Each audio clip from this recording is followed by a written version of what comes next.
Bonjour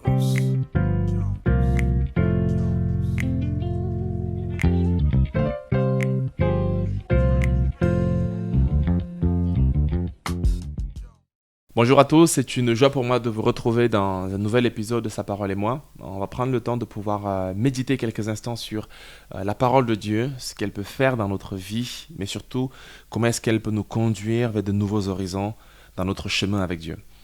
Je continue avec vous la série que j'ai commencée il y a maintenant plusieurs semaines sur l'appel de Dieu. On a abordé plusieurs questions, notamment le fait que nous sommes appelés à être des ouvriers de Dieu, mais également le fait que beaucoup sont appelés. La Bible dit que ce n'est pas juste un peu qui sont appelés, mais beaucoup sont appelés. Alors, si tu regardes cette capsule, réalise une chose, c'est que tu es certainement appelé de Dieu. Ensuite, j'avais abordé la question des différents vases. Dans la maison de Dieu, il y a différents types de vases. Il y a des vases d'argent, des vases d'argile, des vases d'or, des vases d'usage utiles, mais de différents types d'usages. Et nous sommes tous appelés à servir avec ce que Dieu nous a communiqué.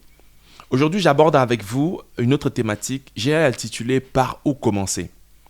L'une des questions qui revient sans cesse et qu'on me pose souvent, que ce soit en tant que pasteur ou en tant que responsable de jeunesse ou en tant que leader des différentes réalités auxquelles j'ai été confronté, c'est de savoir qu'une fois que j'ai découvert mon appel, par où faut-il commencer ? Par où faut-il commencer si je sais que j'ai été appelé à la louange, au ministère pastoral, à l'évangélisation, à la prophétie ou peut-être à un métier séculier ? Par où commencer ? Alors nous allons essayer de répondre à cette question durant cet épisode. Et on va se baser sur la vie d'un homme, la vie de l'apôtre Paul. Lui, on va voir comment il a reçu un appel de Dieu et on va tirer quelques principes pour voir comment il a commencé.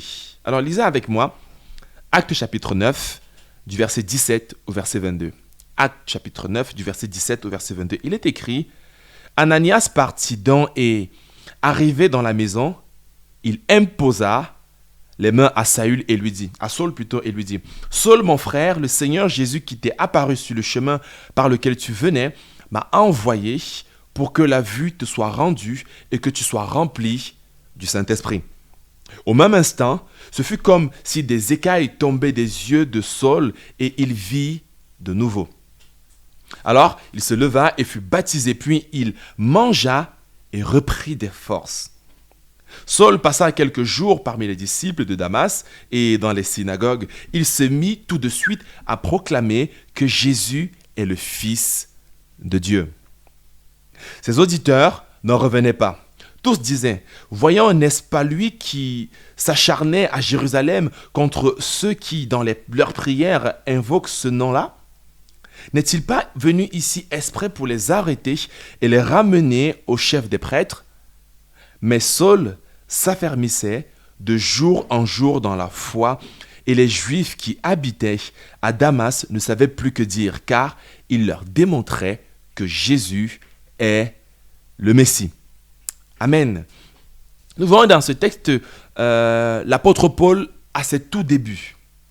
Comme certains d'entre vous, ils ont reçu et il a reçu un appel de Dieu. Mais que va-t-il faire ? Que va faire Paul une fois qu'il a eu une vision, une prophétie, une imposition des mains d'un disciple nommé Ananias dont il va être guéri ?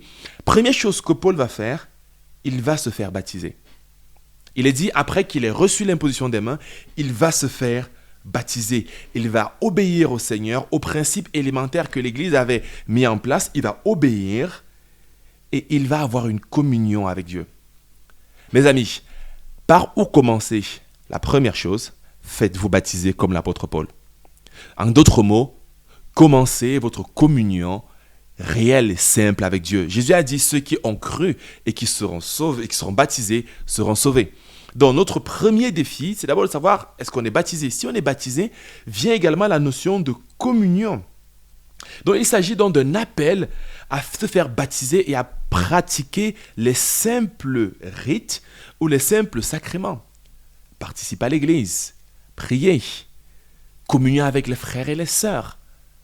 Le baptême, c'est l'un des premiers actes d'obéissance. Et donc la première chose, mon ami, que tu fais, par où commencer, lorsque tu as reçu un appel, commence simplement à fréquenter ton église régulièrement, à louer le Seigneur pendant les temps de culte.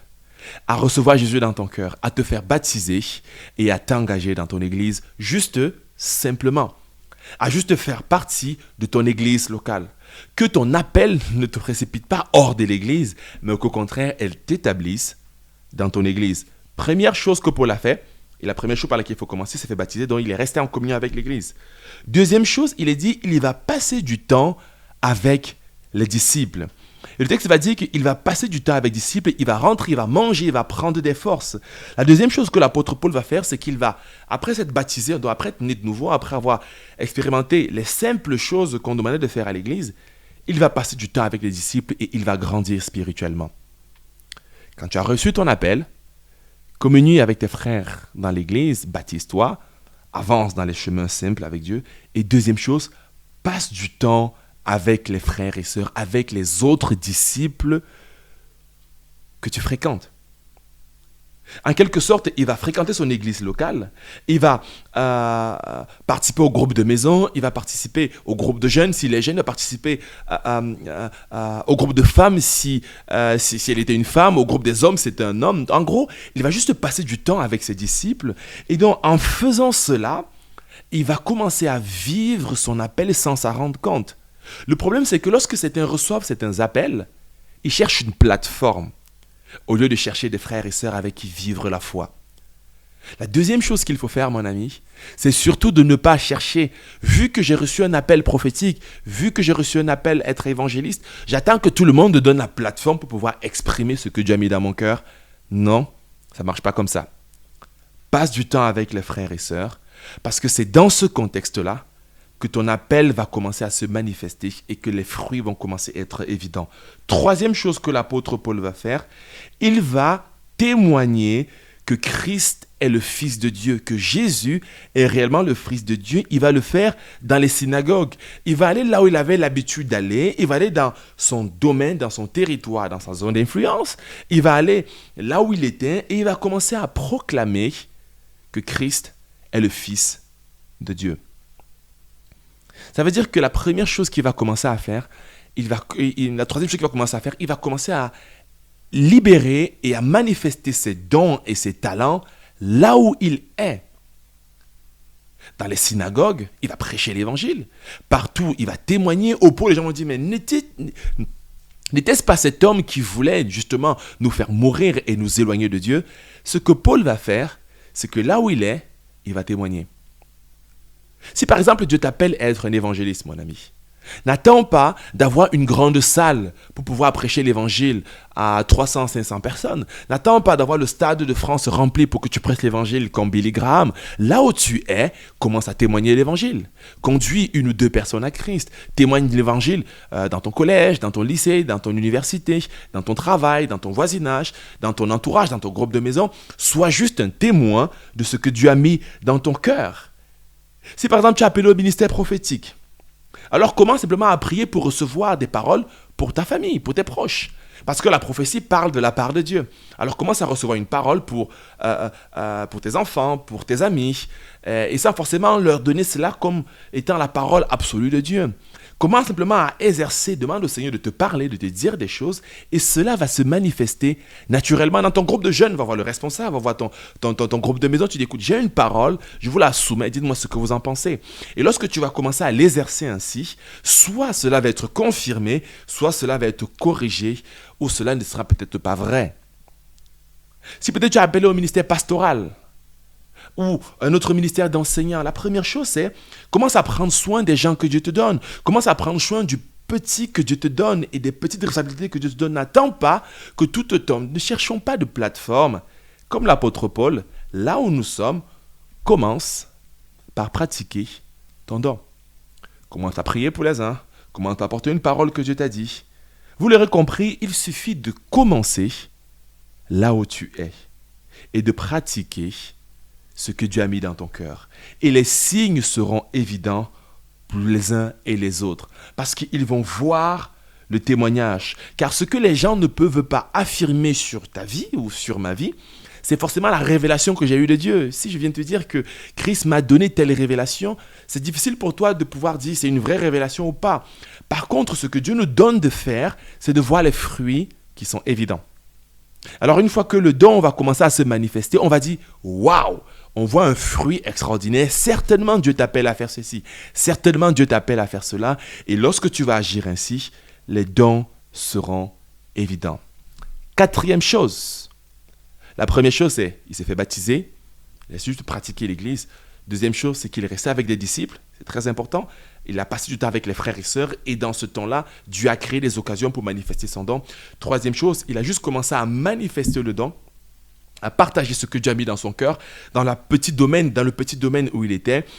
Quatrièmement, et c'est la dernière, laissez-vous conduire dans les autres saisons. Il va falloir apprendre à se laisser conduire dans d'autres saisons. Parce qu'une fois que nous avons porté du fruit, laissons les autres nous conduire là où nous devons être conduits. Ne recherchons pas les grandeurs, ne recherchons pas des positions. Laissons les gens plutôt nous conduire. Parce que ce qui va se passer, c'est que Dieu va conduire Barnabas à rencontrer Paul à Jérusalem. Et Barnabas va le prendre sous son aile et va l'amener dans des endroits où il va grandir encore dans sa foi. Il y a des saisons, il y a des phases dans la vie chrétienne, mais laissez Dieu vous propulser dans ces phases-là. Elles viendront, il faudra accepter de les dépasser et de rentrer dans ce que Dieu a pour nous. On ne prend pas une lampe, nous dit Jésus, et on la met sous la table de la maison. On la prend, on la met sur une table, au-dessus de la table, pour qu'elle puisse éclairer toute la pièce. Il en est de même avec l'appel de Dieu. Les gens autour de nous vont le voir, et Dieu, lorsqu'on sera fidèle dans un peu de choses, va nous conduire dans les suivantes. Laissons-le nous y conduire sereinement et paisiblement. Et n'oubliez jamais, on n'est pas là pour vérifier l'authenticité de votre révélation, mais on est là pour reconnaître les fruits qui sont évidents dans votre vie. Alors lorsque Dieu vous appelle, commencez là où vous êtes, n'inventez pas de choses et laissez les fruits parler à votre place. Dans votre famille, dans votre entourage, et peu importe là où Dieu vous placera, il vous conduira durant chaque saison. Et c'est ainsi qu'il faut commencer. Que Dieu te bénisse, mon ami, et à très bientôt pour un nouvel épisode de Sa parole et moi.